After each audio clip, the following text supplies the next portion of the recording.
Welcome to the Aerospace Executive Podcast, featuring in-depth conversations with executives, leaders, influencers, and journalists in this dynamic, high-stakes industry.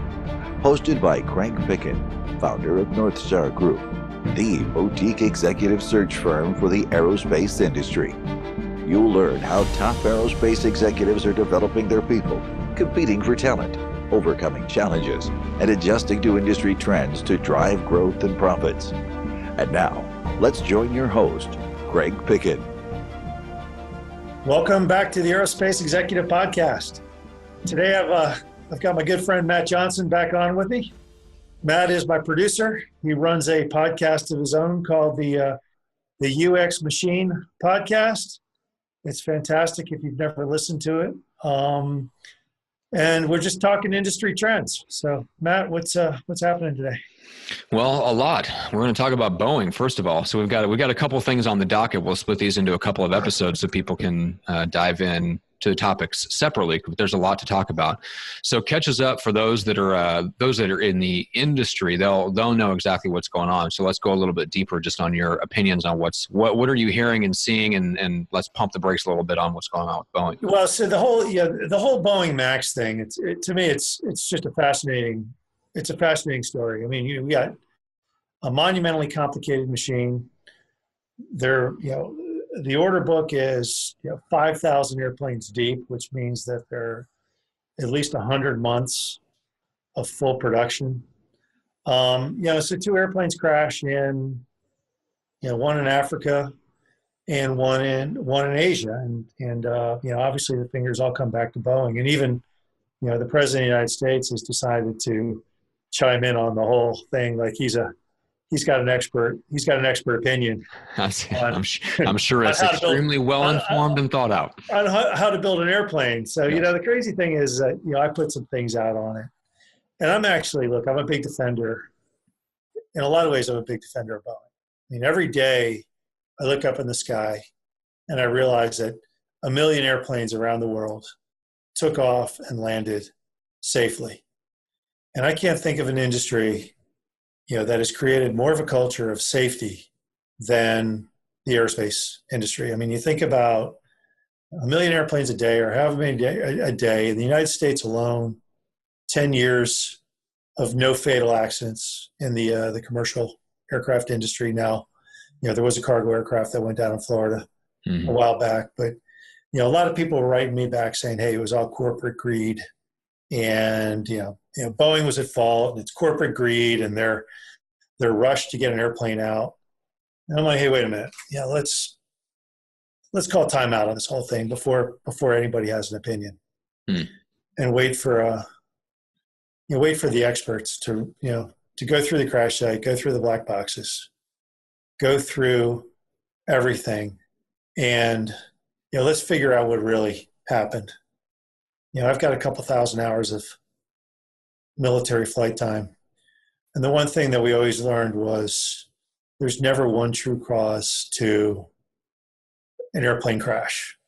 It's always, it's always a buildup of a bunch of little things. Now, granted, look, Boeing's come out and said, hey, look, the system that is in the airplane, needs some modification, and we're doing that.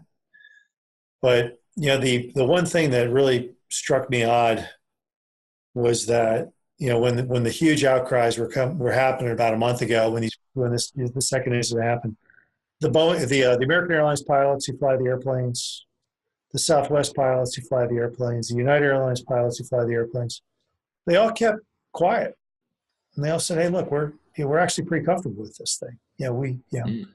But so it makes me wonder: hey, look, is pilot training? What else needs to be changed other than the system in the airplane? Mm-hmm. So, it's interesting. But on the flip side too, I think about our industry, the fact that we have years and years and years of an unbelievable safety track record, which is all supported by companies who live and die by the theory of, if you think safety is expensive, just wait till you have an accident. Mm-hmm. The Boeing Max incident has wiped $40 billion off of the company's market cap. And, you know, look, they'll recover. It's a great company and they make a great product. But I just find it interesting how quickly people were willing to jump on the bandwagon and say it was corporate greed when, you know, I think it's, hey, look, it's a, you know, more of a, you know, more or less of a it's a complicated system on a complicated machine that, couple snake bites and this happens. And, you know, my answer there is, hey, look, let's wait till the final reports come out before we make any judgment against anybody. Yeah. And for the folks who feel like it is corporate greed, what do you feel like they're basing that opinion on? Is there official, is there media press coverage that's slanted in a certain way, or is there anything official that would imply that they, you know, are rushing deadlines to try to make things, you know, happen faster than they would have normally? That you know, I mean, these are not companies that move fast on pretty much anything. Right. So, you know what I'm saying? Like, these are massive. These are you know, companies the size of small governments. Well, it's a challenging market. You know, of course, you know, everybody wants to pontificate, you know, and Right. every analyst and everybody wants to pontificate. So, you know, the airplane was developed as a derivative of, you know, the 737 new gens. And the reason it was developed as a derivative was because airlines wouldn't have to spend millions upon millions of dollars to retrain the pilots. They could just do differences training between the two types. You know, there was the oil crisis when, you know, oil hit $150 a barrel back in 2009, 2010. You know, it scared the airlines and it made Boeing and Airbus and, you know, General Electric and Pratt and Whitney all refocus on the economics of building of an airplane, of operating an airplane. So now we've come out with, you know, Airbus has come out with, a new engine model of the A320, A321, and Boeing has got the Boeing Max. So, you know, I think it's like this political environment, you know, where corporations are greedy. Never mind that they employ thousands upon thousands of people and, you know, deliver trillions of dollars to the economy. You know, there's this political environment where, you know, where companies are bad and, you know, if one thing goes wrong, it's because, you know, corporate greed. Yeah. I guess that's a bunch of bullshit. I mean, excuse my language, but it's, we'll just say it. It's bullshit. Yeah.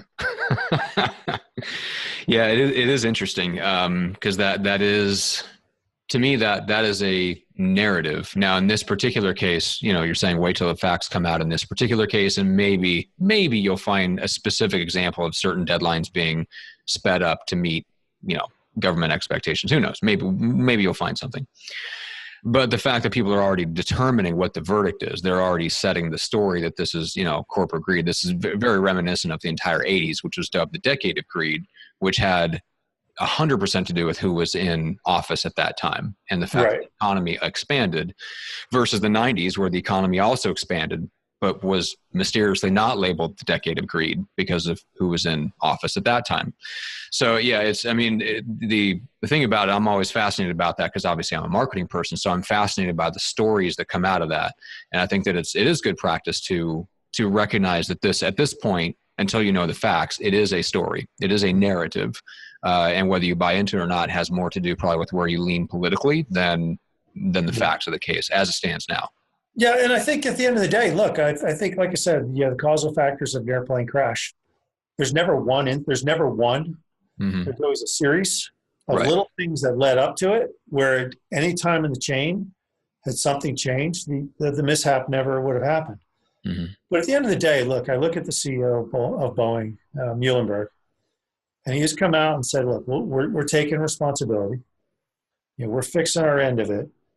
And I think it's the smart thing to do, because coming back and saying, you know, even if the customer was totally at fault, there's nothing to be gained by blaming your customer. There's no money to be paying. There's no money to be put in your pocket when you blame the customer. I think you did the right thing. You said, hey, look, you know, we'll take responsibility for it. You know, we'll step up. We'll fix our end of it. If somebody else's piece of the pie comes up as a causal factor, that'll come out in the report. But at the end of the day, what needs to be fixed is the issue. where the blame lies is really irrelevant. Let's just make sure that the issue is fixed, and we'll take it from there. So anyway, it's my thing on the Boeing. That's my thing on the Boeing thing. I'm long on the stock. I like the company. I think Boeing and Airbus and Bombardier and Gulfstream and Cessna and every aircraft manufacturer and every company that supports this industry from a maintenance standpoint lives and dies by safety. And that's something the public needs to know, is that, hey, our mothers and fathers and children fly on those airplanes too. Right. Nobody's going to put something that's unsafe in the air. Yeah. Willingly. So there you go. All right. So Craig, how do people reach out, especially if they're an executive or they're boards, they need to hire talent or they are the talent? How do they get in touch? Call me directly, 910-509-7129. The email is Craig, C-R-A-I-G, at northstaresg.com. So call me, email me, just reach out.